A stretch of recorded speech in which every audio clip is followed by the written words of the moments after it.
السلام عليكم ورحمة الله وبركاته. انا جايبه النهارده لحضرتكم المكنه دي اسمها النيتنج ماشين.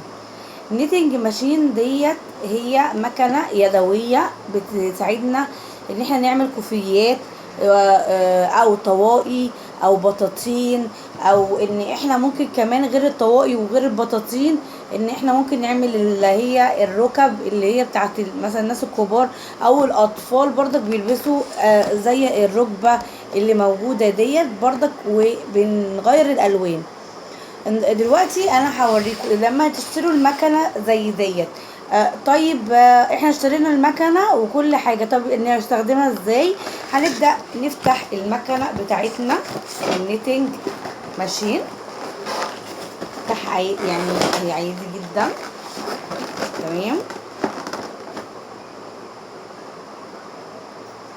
وهنبدا ان احنا نطلع المكنه كلها او مستويات المكنه بتاعتنا اهو عادي. طيب، ايه اللي موجود جوه العلبه ديت؟ يعني الناس يقولوا لي ايه اللي موجود جوه العلبه دي. طيب، احنا دلوقتي بنجيب المكنه كده، هي بتبقى عباره عن قطع، زي دي اهيت. القطعه دي اللي باينه قدامكم اهيت. بنبدا ان احنا نعمل ايه؟ ان احنا نركب لها الرجلين. بتاعتها بالمنظر دوت اهو. ما يعني ما فيهاش اي صعوبه اهو اهو. الكاميرا جايبه لكم اهي اهو. وبرضك هم اربع رجول عندنا اهو، وفي رجل هي تانية ورجل تانية، 4 رجول.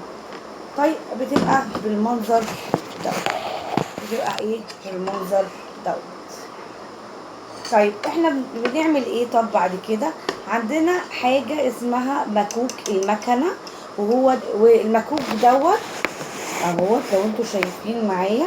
المكوك دوت هو اللي بيتحكم في ان شغلنا يطلع دقيق او يطلع مش يعني كويس او مش كويس من المكوك دوت.